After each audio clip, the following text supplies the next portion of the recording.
I think कि मेरे इस चैनल पे ये मेरा सबसे ज़्यादा रिक्वेस्टेड वीडियो है। बहुत लोगों का डिमांड था कि मैं करंट अफेयर को लेके एक वीडियो बनाऊं और काफ़ी डिटेल वीडियो बनाऊं। ये वीडियो थोड़ी लंबी होने वाली है, बट इस वीडियो को आप पूरा देखिएगा।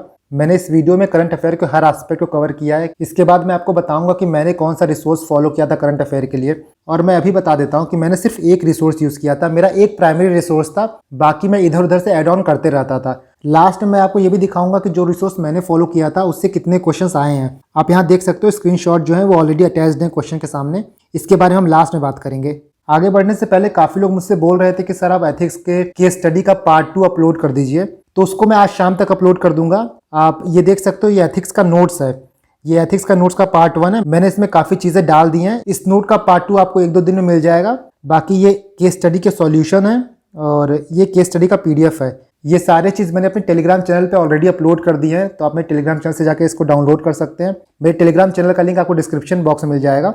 चलिए मिलिए, यहाँ करंट अफेयर की बात करें तो करंट अफेयर में आप एक चीज़ याद रखना कि हमेशा लोग आपकी वीकनेसेस का फ़ायदा उठाएंगे। और यूपीएससी की प्रिपरेशन में करंट अफेयर जो है वो बहुत बड़ा वीकनेस है बहुत लोगों के लिए। इसीलिए ये बिगेस्ट फियर है और काफ़ी लोगों के लिए नाइटमेयर की तरह काम करता है। बिगेस्ट फियर क्यों है? क्योंकि काफ़ी लोगों को नहीं पता है कि कहाँ से करें, कितना करें, कब तक का करें, और ये सारी चीज़ें मिलकर करंट अफेयर के सेक्शंस को बहुत ही डिफिकल्ट बना देती हैं। देखिए, पहला प्रॉब्लम आपका ये है ना कि कहाँ से करें, बिकॉज मार्केट में देखोगे आप 100 से ज़्यादा रिसोर्सेज हैं, तो वहाँ पे एक डिलेमा रहता है कि कौन सा नोट्स हम यूज़ करें, इसके साथ कैसे पढ़ें। बिकॉज करंट अफेयर का आप नेचर देखोगे तो काफ़ी क्वेश्चंस वेग आते हैं, पता नहीं कहाँ से पूछे जाते हैं। हम जो जनरल रिसोर्स पढ़ते हैं उसमें से भी नहीं पूछे जाते हैं, तो उन सब चीज़ों को कैसे टैकल करें। और इसके बाद है कि कब तक का पढ़ें। अब यूपीएससी करंट अफेयर की जगह कंटेम्प्रेरी अफेयर्स पूछने लगा है, 2 साल 2.5 साल पुराने क्वेश्चंस पूछने लगा है। तो क्या उतना पुराना मैगजीन हमको पढ़ना है कि नहीं पढ़ना है, तो वो सारी चीज़ें हम यहाँ देखेंगे। सबसे पहले हम ये देखते हैं कि करंट अफेयर का वेटेज क्या है पिछले सालों में। सो आप यहाँ देख सकते हैं 2021 में 27 क्वेश्चन पूछा गया, 20 में 18, 19 में 22, 18 में 14 और 17 में 15। ये आपका एग्जैक्ट ब्रेकेज नहीं होगा, बिकॉज कई बार ऐसा होता है ना कि कुछ क्वेश्चंस इकोनॉमी के होते हैं तो करंट अफेयर बेस्ड होते हैं, कुछ क्वेश्चन पॉलिटी के होते हैं तो करंट अफेयर बेस्ड होते हैं। सो कुछ सब्जेक्ट ऐसे होते हैं जहां पे सेग्रीगेट करना मुश्किल हो जाता है कि ये क्वेश्चन आपका करंट अफेयर का है या फिर ये क्वेश्चन आपके स्टैटिक रिसोर्स का है। बट आप मोटा मोटा देखोगे तो 20+ क्वेश्चन करंट अफेयर के हर साल आते हैं। इसके बाद हम मेंस की बात करें तो करंट अफेयर आपका GS1 में काम देगा। GS2 का तो पूरा पेपर ही करंट अफेयर बेस्ड होता है। आपको GS3 में काम देगा और आपके ऑप्शनल में काम देगा। PSIR है, सोशियोलॉजी है, एंथ्रोपोलॉजी है, तो जो ह्यूमैनिटीज़ के ऑप्शनल है उसमें आपको करंट अफेयर काम देगा। सो इसीलिए करंट अफेयर की इंपॉर्टेंस बहुत ज़्यादा है इस एग्जाम में। बट आपको एक चीज़ ध्यान रखना है कि एग्जाम क्लियर करने के लिए आपका मेन फोकस स्टैटिक पोर्शन पे होना चाहिए। आपको अपना स्टैटिक पोर्शन को मास्टर करना है, उसके बाद आपको करंट अफेयर को पढ़ना है। कभी भी ऐसा मत करना कि आप स्टैटिक पोर्शन को 30% टाइम दे रहे हो, बाकी करंट अफेयर को 70% टाइम दे रहे हो। अगर इस तरह की आपकी पढ़ाई होगी तो ट्रस्ट मी, कट ऑफ के आप आसपास भी नहीं पहुंच पाओगे। सो जिस सब्जेक्ट का वेटेज जितना होता है, जिससे जितना पूछा जाता है, उसके प्रोपोर्शनेट टाइम देना होता है। प्रीलिम्स में आप देखोगे तो 20 से 25-30 क्वेश्चन मान लीजिए करंट के आते हैं, बट वहीं 70 क्वेश्चन जो होते हैं स्टैटिक पोर्शन से आते हैं, तो इसीलिए आपको उसी हिसाब से टाइम अलॉट करना होगा। अब देखिए, मैंने यहाँ पे 2 चीज़ें लिखी हैं। पहला पॉइंट यहाँ पे ये है कि आप मेरी बात क्यों सुने। हर कोचिंग वाले या फिर हर दूसरा आदमी ये बताएगा कि मेरे रिसोर्स इतने क्वेश्चन आए हैं, आप ये पढ़ लो, आप वो पढ़ लो, तो आप मेरी बात ही क्यों सुने। पहला पॉइंट ये है कि मेरी कोई कोचिंग है नहीं, सो मेरा जो एडवाइस रहेगा बहुत जेन्युइन रहेगा। और दूसरी बात ये है कि मैंने प्री और मेंस में काफ़ी कंसिस्टेंट परफॉर्मेंस दी है। मैंने लगातार 3 बार प्री क्लियर किया है और तीनों बार प्री मैंने काफ़ी अच्छे मार्जिन से क्लियर किया है। एक बार मेरा 148 आया, एक बार मेरा 139 आया, एक बार मेरा 110 आया। वहीं मेंस की बात करें तो मैंने मेंस में 800+ स्कोर किया है। सो आई थिंक कि जो स्ट्रेटजी मैंने तीनों बार अपनाई थी अपने करंट अफेयर को लेके, वो मेरे लिए काम की है और मुझे लगता है वो आपके लिए भी काम करेगी। और सेकंड पॉइंट ये है कि इन 4 साल की तैयारी के फेज़ में मैंने हर चीज़ को ट्राई किया है, टेस्ट किया है, और किसका क्या प्रोज है, किसका क्या कॉन्स है, किसको कितना पढ़ना चाहिए, मैंने हर चीज़ देखा है। सो आई थिंक कि आप मेरे एक्सपीरियंस से बहुत कुछ सीख सकते हैं। प्लस मुझे लगता है ना कि इस एग्जाम में आपके पास इतना टाइम नहीं रहता है कि आप खुद गलती करें और खुद सीखें। अगर किसी ने कुछ गलती की होती है और आप उस गलती से सीख जाते हैं तो आप अपने फाइनल गोल पे काफ़ी जल्दी पहुंच जाएंगे। इसके बाद देखिए, 2 थंब रूल हैं। सबसे पहला और मोस्ट इंपॉर्टेंट ये है कि आपको मिनिमम रिसोर्स रखने हैं, क्योंकि आपको रिवीजन बहुत ज़्यादा करना है। आपको प्री में दुनिया भर की चीज़ें कवर करनी होंगी, उसके बाद आपको मेंस में दुनिया भर की चीज़ें पढ़नी होंगी। सो आप जितना ज़्यादा रिसोर्सेज इकट्ठा करते जाओगे उतना कम ही आप पढ़ाई कर पाओगे, उतना कम ही आप रिटेन कर पाओगे। नेक्स्ट पॉइंट ये है कि देखिए, कोई शॉर्टकट नहीं है सक्सेस का, और स्पेशली यूपीएससी में, क्योंकि क्या होता है ना कि मैक्सिमम लोग शॉर्टकट लेना चाहते हैं। आप आईएएस बनने की तैयारी कर रहे हो, आप डिस्ट्रिक्ट संभालने की तैयारी कर रहे हो, तो शॉर्टकट या फिर आप किनारे से निकल जाओ, ऐसी तैयारी नहीं करनी होगी। आपको तैयारी जो है वो होलिस्टिक करनी होगी। मेंस में आंसर लिखने के लिए आपके पास एक डीप अंडरस्टैंडिंग होनी चाहिए। सुपरफिशियल नॉलेज से आप आंसर लिखोगे तो आपको बहुत कम मार्क्स मिलेगा। इसीलिए सिर्फ हार्डवर्क जरूरी नहीं है, हार्डवर्क तो आपका नेसेसरी है बट सफिशिएंट नहीं है। आपको स्मार्ट वर्क करना होगा और करंट अफेयर को पढ़ते वक्त आपको इसी स्मार्ट वर्क का ध्यान रखना होगा। इसके बाद देखिए, मार्केट में करंट अफेयर के बहुत रिसोर्स है और यहाँ मैंने ऑलमोस्ट सभी चीज़ों को रेफर किया अपने 4 साल की जर्नी में। न्यूज़पेपर है, पीआईबी, योजना, कुरुक्षेत्र, काफ़ी लोग डेली क्विज फॉलो करते हैं, पीआरएस, मंथली मैगजीन की बात करते हैं, पीटी 365, मेंस 365, आरएस टीवी का डिबेट होता है, Rajya Sabha TV, India year book हो गया। इसके साथ साथ आप देखोगे तो आजकल टेलीग्राम पे आपको फ्लैश न्यूज़ मिल जाते हैं, छोटे छोटे स्निपेट्स मिल जाते हैं न्यूज़ के। ये सारे रिसोर्स देख के आप समझ तो गए होंगे कि इतना रिसोर्स तो आप फॉलो नहीं कर सकते हैं, चाहे आपको 2 साल का टाइम मिले, 3 साल का मिले, 4 साल का मिले, क्योंकि करंट अफेयर आपका बढ़ते रहता है। ऐसा नहीं कि करंट अफेयर आपका कम होगा। सो इन सारी चीज़ों में से आपको बहुत सेलेक्टिव चीज़ें पढ़नी है और वही चीज़ें पढ़नी है जिसका आप यूटिलाइजेशन कर सकें, जिसको आप याद कर सकें, जिसको आप एग्जाम में एक्चुअली यूज़ कर सकें। सो इन सब चीज़ों में से मैंने क्या रिसोर्स फॉलो किया था, मेरा सिर्फ और सिर्फ एक प्राइमरी रिसोर्स था, वो था विजन की मंथली मैगजीन। इसके अलावा मैंने कुछ भी और फॉलो किया है तो जो गैप है ना प्रिपरेशन में, उसको फिल करने के लिए फॉलो किया था।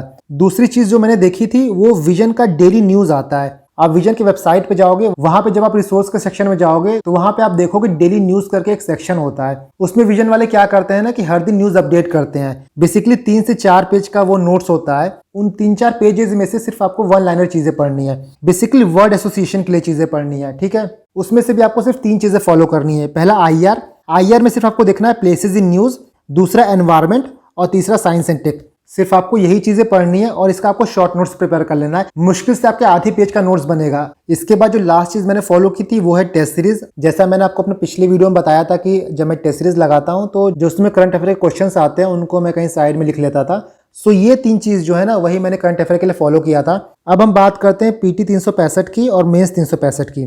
पीटी 365 में क्या होता है कि मंथली के ही जो प्री स्पेसिफिक न्यूज होते हैं ना उनको छाट के वो पीटी में लिख देते हैं। इसके अलावा आपकी 5-10% न्यूज एक्स्ट्रा रहती है, नहीं तो जो बाकी होते हैं वो मंथली मैगजीन के ही कंटेंट होते हैं। और पीटी में भी आपको सारी पीटी नहीं पढ़नी है, 4 पीटी इंपॉर्टेंट है। पहला आईआर का, दूसरा इकोनॉमी का, तीसरा एनवायरमेंट का और चौथा साइंस एंड टेक का। देखिए, आप विजन की मंथली पढ़ोगे तो विजन की मंथली पढ़ने के बाद आपको पीटी पढ़ने मुश्किल से 2 से 3 घंटा लगेगा मात्र। रीजन भी कि सारी चीजें आप पहले पढ़ चुके रहोगे, सिर्फ और सिर्फ 5 से 10% जो नई इन्फॉर्मेशन रहेगी वही अपडेट करनी रहेगी। और क्या होता है ना कि अगर आप पहले ही चीजें पढ़े रहते हो तो लास्ट में आपके ऊपर बर्डन नहीं आता है। इसीलिए जब आप मंथली पढ़ते रहोगे तो आपका प्री का भी तैयारी होगी, मेंस की तैयारी होगी। अगर सिर्फ आप पीटी 365 पढ़ के जाओगे तो मेंस की तैयारी आपकी नहीं होती है। मेंस के टाइम पे क्या होता है कि मेंस 365 आता है। अगर आप विजन की मंथली ऑलरेडी पढ़ रहे हो तो आपको मेंस 365 पढ़ने की जरूरत नहीं होगी, आपके लिए विजन की मंथली मोर देन सफिशिएंट होगी। अगर आप विजन की मंथली नहीं पढ़ रहे हो तब आपका फोकस होना चाहिए पीटी 365 और लास्ट में मेन 365। बट यहाँ मैं आपको कॉशनरी नोट दे देता हूँ, अगर सिर्फ आप पीटी 365 पढ़ोगे प्री के टाइम पे और मेंस 365 पढ़ोगे मेंस के टाइम पे, बहुत बर्डन हो जाता है। प्री आप निकाल लोगे, पीटी 365 मोर देन सफिशिएंट है प्री निकालने के लिए। बट मेंस की बात करें तो वो जो 3 महीने का पीरियड होता है ना प्री के बाद, उसमें आपको बहुत चीज़ें करनी होती हैं। उसमें आपको ऑप्शनल पढ़ना है, उसमें आपको टेस्ट सीरीज लगाना है, उसमें आपको एस्से पढ़ना है, तो काफ़ी लोड ऑलरेडी होता है। इसीलिए आपको जो मेंस का करंट अफेयर है उसको पहले से तैयार करना है। और सिंपल वर्ड में मैं आपको बताऊं तो आपको क्या करना है, आप विजन की मंथली पढ़िए, विजन की मंथली में से मेंस का कंटेंट अलग कर लीजिए, प्री का कंटेंट अलग कर लीजिए। इसके बाद जब आपकी पीटी 365 आएगी तो एक बार पीटी 365 से देख लीजिएगा कौन कौन सा टॉपिक एक्स्ट्रा है जो मैंने कवर नहीं किया है, एंड दैट्स इट। उसके बाद आपको करंट कहीं और से देखने की जरूरत नहीं होगी। और बाकी रही मेंस की बात, तो मेंस का नोट्स आप ऑलरेडी पहले से प्रिपेयर कर रहे हो मंथली से। सो ये पूरा प्लान होना चाहिए आपका करंट अफेयर को लेके। इसीलिए मैंने आपको कहा था कि सिर्फ आपको एक रिसोर्स पढ़ना है, वो है विजन की मंथली। बाकी चीज़ों का आप थोड़ा थोड़ा एड ऑन कर सकते हैं, जैसे विजन का डेली न्यूज़ वाला हो गया तो मुश्किल से आपका आधा पेज बनेगा। पूरे महीने का देखेंगे तो प्री को लेकर सिर्फ 10 से 12 पेज का बनेगा। उस चीज़ को आप आराम से रिवाइज कर लोगे। इसके बाद जो सबसे इंपॉर्टेंट पॉइंट आता है वो ये है कि हमको न्यूज़पेपर पढ़ना चाहिए कि नहीं पढ़ना चाहिए। देखिए, न्यूज़पेपर पढ़ना एक अच्छी आदत है। आपकी अगर हैबिट डेवलप है न्यूज़पेपर पढ़ने की तो आप बिल्कुल पढ़िए। बट न्यूज़पेपर अगर आप पढ़ रहे हो तो प्री के लिए तो नोट्स नहीं प्रिपेयर करना है, बिकॉज आपको स्मार्ट वर्क करना होता है। मान लीजिए आप द हिंदू पढ़ रहे हो या द इंडियन एक्सप्रेस पढ़ रहे हो, उनमें जो न्यूज़ आती है बहुत लिमिटेड रहती है प्री के हिसाब से। प्री में आपको वाइड एरिया कवर करना होता है, मेन में आपको डीप जाना होता है। इसीलिए करंट अफेयर के लिए मैगजीन ज़्यादा अच्छे रहते हैं, बिकॉज मान लीजिए आप विजन की पढ़ रहे हो तो वो लोग हिंदू के भी नोट्स डालेंगे, उसमें इंडियन एक्सप्रेस के भी डालेंगे, पीआरएस के भी डालेंगे, योजना के भी डालेंगे, कुरुक्षेत्र डालेंगे। वो लोग हर जगह से कंपाइल करके चीज़ें डालते हैं। सो जब आपके लिए कोई मेहनत कर रहा है तो आप वो मेहनत मत करिए, आप अपना टाइम बचाइए और उस टाइम को कहीं ऐसी जगह यूज करिए जहां से आपको ज्यादा आउटपुट आ पाए। मेंस की बात करें तो मेंस में एडिटोरियल्स इंपॉर्टेंट हो जाता है। देखिए मैं आपको यहाँ पे एडिटोरियल के नोट्स बनाने के लिए भी नहीं कह रहा हूँ, बट आप एडिटोरियल पढ़िएगा। डेली बेसिस पे नहीं पढ़ पा रहे हो तब आप ऑल्टरनेट डेज पढ़िएगा, बट पढ़िएगा। रीजन ये होता है ना कि आपकी वोकैब बहुत अच्छी होती है, आपको लिखने का फ्लो पता चल जाता है कि किसी आर्गुमेंट को हम लोग किस फ्लो में लिखें। कई बार क्या होता है कुछ नए आइडिया मिल जाते हैं तो आप उस आइडिया को कहीं नोट डाउन कर सकते हैं। सिर्फ एडिटोरियल का इतना ही रोल होता है। आप एडिटोरियल के पूरे नोट्स मत प्रिपेयर करिए, बिकॉज आप मंथली के नोट्स बना रहे हो तो बहुत चीज़ें वहाँ आपको ऑलरेडी मिल जा रही हैं। क्योंकि एडिटोरियल्स में क्या होता है ना, मान लीजिए कोई ऑथर है, कोई जर्नलिस्ट है, वो अपने थॉट्स लिखेंगे और हो सकता है कि वहाँ पे सिर्फ आपको एक ही आइडिया मिले, बट आपको एग्जाम में 360 डिग्री आंसर लिखना होता है। आपको प्रोज लिखने होते हैं, आपको कॉन्स लिखने होते हैं, आपको गवर्नमेंट की इनिशिएटिव लिखना होगा, आपको वे फॉरवर्ड लिखना होता है, आपको कंक्लूजन लिखना होता है, आपको सॉल्यूशन देना होता है। सो किसी भी पर्टिकुलर टॉपिक को लेके आंसर आपको बहुत ज़्यादा होलिस्टिक वे में लिखना होता है, बट एडिटोरियल्स में आपको सिर्फ एक ही पर्सपेक्टिव मिलता है। इसीलिए एडिटोरियल्स को आप पढ़ा कीजिए। एडिटोरियल्स को पढ़ के आपके जो आंसर लिखने का स्ट्रक्चर होगा वो अच्छा बनेगा, आपको पता चलेगा कि एक फ्लो कैसे मेंटेन किया जाता है। बट अगर आप एडिटोरियल के पूरे नोट्स बनाओगे तो बहुत ज़्यादा कम्बरसम हो जाएगा और सिस्टमेटिक वे में नोट्स नहीं बन पाते हैं। मैंने सारी चीज़ों के नोट्स बना के देख लिए हैं, मैंने न्यूज़पेपर के नोट्स बनाए हैं, मैंने योजना के नोट्स बनाए हैं, और फाइनली मुझे जाकर लगा कि इसका यूज़ मैं लास्ट टाइम पे नहीं कर पाता था, चीज़ें बहुत ज़्यादा बल्कि हो जाती थी। सो अपने प्रिपरेशन को सिंपल रखिए। एक टर्म होता है ना, कॉम्प्लेक्सिटी बायस। इसमें क्या होता है कि हम लोग को जो टफ चीज़ें होती हैं, जो हार्ड चीज़ें होती हैं, वो हमेशा सुपीरियर लगती हैं, बट ऐसा ज़रूरी नहीं होता। और खासकर यूपीएससी की तैयारी को लेकर तो ये बिल्कुल एप्लीकेबल नहीं होता। आप अपनी तैयारी जितनी सिंपल रखोगे, अपने थॉट जितने क्लियर रखोगे, जितने स्ट्रेट रखोगे, उतना ज़्यादा चांस होता है कि आप एग्जाम क्लियर कर लो। देखिए यही रीज़न होता है कि बहुत लोग जो सर्विस में होते हैं उसके बाद भी आके वो एग्जाम क्लियर कर लेते हैं, क्योंकि उनको चीज़ें क्लियर होती हैं। उनको पता होता है कि हमको इस पर्टिकुलर चीज़ के लिए क्या पढ़ना है और इस पर्टिकुलर चीज़ के लिए क्या अवॉइड करना है। सो यहाँ पे एक चीज़ क्लियर हो गई कि मैंने मंथली रेफर किया था। इसके बाद सेकंड क्वेश्चन ये आता है ना, बहुत लोगों को पता नहीं होता कि मंथली कैसे पढ़ना है, कैसे उसके नोट्स प्रिपेयर करने हैं। और मैं क्या करता था कि मैक्सिमम नोट्स एवरनोट पे प्रिपेयर करता था और कुछ नोट्स हैंड रिटन भी प्रिपेयर करता था, बाकी उसको मैं एवरनोट में पेस्ट कर लेता था। जैसा आप यहाँ पे देख सकते हो, ये मेरा एवरनोट है। यहाँ पे आप देखिए एसए का एक फोल्डर है, GS1, GS2, GS3, GS4। जैसे मैंने प्री पे क्लिक किया तो आप यहाँ देखिए ये मेरे प्री के नोट्स होते थे। जो चीज़ें मुझे मंथली में प्री के हिसाब से काम की लगती थी वो चीज़ें मैं वहाँ से एक्सट्रैक्ट करके यहाँ लिख लेता था। इसके बाद ये मेरे मेंस के नोट्स हैं और यहाँ पे मैंने अलग अलग फोल्डर बनाया है, governance, health, polity, IR, anniversaries. Anniversaries में आप यहाँ देख सकते हो कुछ इंपॉर्टेंट एनिवर्सरीज थी, जैसे 2019 में कौन कौन सी एनिवर्सरी होने वाली थी तो उस साल के वो इंपॉर्टेंट था तो यहाँ लिख लिया था मैंने। बाकी आप ये देख सकते हो गवर्नेंस के नोट्स, और काफ़ी चीज़ें ऐसी भी होती थी जो मैं हैंड रिटन लिखता था, बाद में यहाँ पे पेस्ट कर लेता था। सो मैं मंथली मैगजीन कैसे पढ़ता था, उसमें प्री और मेंस के नोट्स कैसे अलग करता था, इसको मैं आपसे नेक्स्ट वीडियो में डिस्कस करूंगा। सो मैंने यहाँ आपको बता दिया कि आपको करंट अफेयर के लिए विजन की मंथली पढ़नी है, और बाकी जो थोड़ा गैप बच जाए उसको आप PT 365 से फिलअप कर सकते हो। नेक्स्ट मैं आपको दिखाऊंगा कि जो रिसोर्स मैंने फॉलो किया था उससे कितने क्वेश्चंस आए थे। ये सारे क्वेश्चन 2022 के हैं। तो एक क्वेश्चन आपके मन में ये आ सकता है कि मैंने 2022 का पेपर तो दिया नहीं था, तो ये रिसोर्स मैंने कैसे प्रिपेयर किए। तो देखिए क्या सीन हुआ था कि 2021 का रिजल्ट 30 मई को आया था और यूपीएससी 2022 का एग्जाम जो था वो 5 जून को था। मतलब रिजल्ट के आने के 4-5 दिन बाद ही था, और मेरा 2021 में फाइनल कट ऑफ 6 मार्क्स से रुक गया था। सो उस टाइम पे मेरी मेंटल कंडीशन ऐसी थी ही नहीं कि मैं जाके 4 दिन बाद प्री का एग्जाम दे पाऊँ, इसलिए मैंने 2022 का अटेम्प्ट नहीं दिया था। बट 2022 के लिए मेरी तैयारी पूरी थी, इसलिए मैं आपको यहाँ पे दिखा सकता हूँ कि कितने क्वेश्चन थे जो मैंने फॉलो किया था उस रिसोर्स से आए थे। सो ये आपका 2022 का क्वेश्चन है, और जो मैंने बताया था ना कि टेस्ट सीरीज के नोट्स प्रिपेयर कर लीजिएगा, खासकर फुल लेंथ टेस्ट के। यहाँ पे आप देख सकते हो रैपिड क्रेडिट फैसिलिटी, यहाँ से आपसे पूछा था रैपिड क्रेडिट फैसिलिटी, इसका आंसर होगा IMF।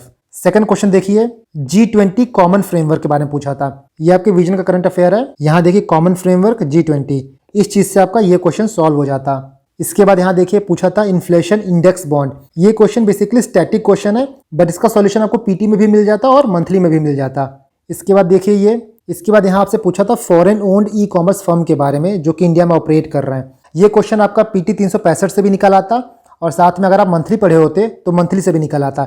मैंने दोनों के स्क्रीनशॉट क्यों लगाए हैं, बेसिकली आपको बताने के लिए कि जो चीज़ें मंथली में होती है ना उन्हीं चीज़ों को ये PT में डाल देते हैं। यहाँ पे आप देख रहे होगे सेम टू सेम है वाई न्यूज़, और यहाँ पे आप देखोगे वाई न्यूज़। इसके बाद आप ये देखिए ये क्वेश्चन कंटेम्प्ट ऑफ कोर्ट में आया था, ये क्वेश्चन भी आपका PT 365 से हो जाता।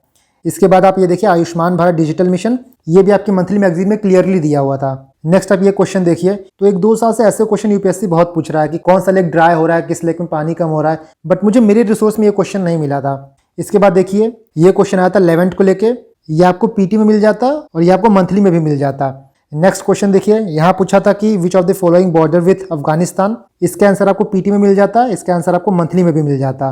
नेक्स्ट देखिए, यहाँ पे वेब 3.0 के बारे में पूछा था। ये क्वेश्चन आपको मंथली मिल जाता और पीटी में भी मिल जाता है क्वेश्चन। सो आप देख रहे होंगे कि मैक्सिमम क्वेश्चन जो है वो मंथली में भी आपको मिल जाएंगे, इसके साथ साथ पीटी में भी मिल जाएंगे। इसीलिए मैंने बोला था कि अगर आप मंथली पढ़ते हो तो आपका पीटी 365 भी हो जाएगा, आपका मेंस 365 भी हो जाएगा। इसके बाद देखिए फ्रैक्शनल ऑर्बिटल बॉम्बार्डमेंट सिस्टम, ये आपको मंथली में मिल जाएगा। यहाँ आप देख सकते हो फ्रैक्शनल ऑर्बिटल बॉम्बार्डमेंट सिस्टम। इसके बाद ये क्वेश्चन देखिए, क्यूबिट के बारे में पूछा था, ये भी आपको मंथली मिल जाएगा। क्वेश्चन बहुत ईजी है, क्वांटम कंप्यूटिंग है, बट जिनको नहीं आता है उनको ये मंथली मिल जाएगा। इसके बाद क्वेश्चन देखिए, यहाँ पे प्रोबायोटिक के बारे में पूछा था, इसका भी आंसर आपको विजन में मिल जाएगा।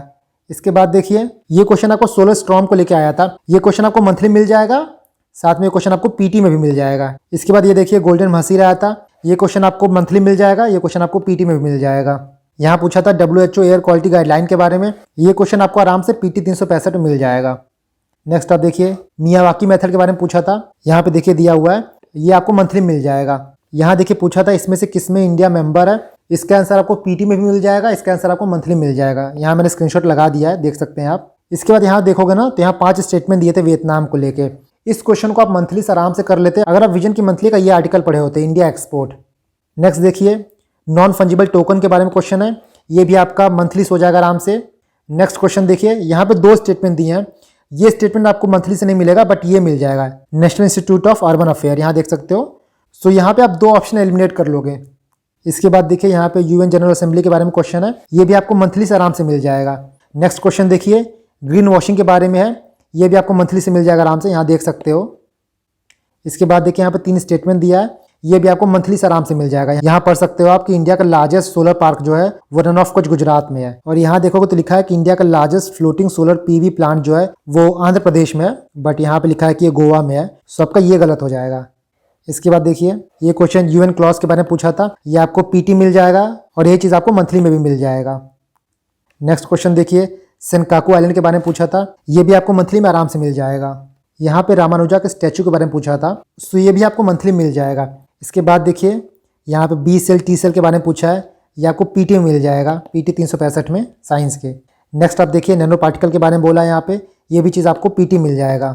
सो मैंने यहाँ आपको दिखा दिया कि पीटी से और मंथली मैगजीन से बहुत से क्वेश्चन फंसते हैं, इवन मंथली से ज़्यादा क्वेश्चन फंसते हैं एज कम्पेयर टू पीटी 365। और देखिए क्या है ना कि सारे क्वेश्चंस नहीं करने होते हैं, बहुत से क्वेश्चंस ऐसे हैं कि जो यहाँ से नहीं आएंगे, बट उसके लिए आप कोई और रिसोर्स फॉलो मत करिएगा, इसी रिसोर्स को आप बार बार पढ़िए, बाकी टाइम आप अपना स्टैटिक पोर्शन को दीजिए, क्योंकि कट ऑफ आपका 200 में से 200 नहीं जाएगा, और पिछले कुछ सालों में तो देख रहे हो कट ऑफ 100 भी नहीं क्रॉस कर रहा है। सो आपको इफेक्टिवली 50-55 क्वेश्चन सही करने होते हैं, उसके लिए आप 5-6 रिसोर्सेज नहीं पढ़ सकते हो करंट अफेयर के लिए।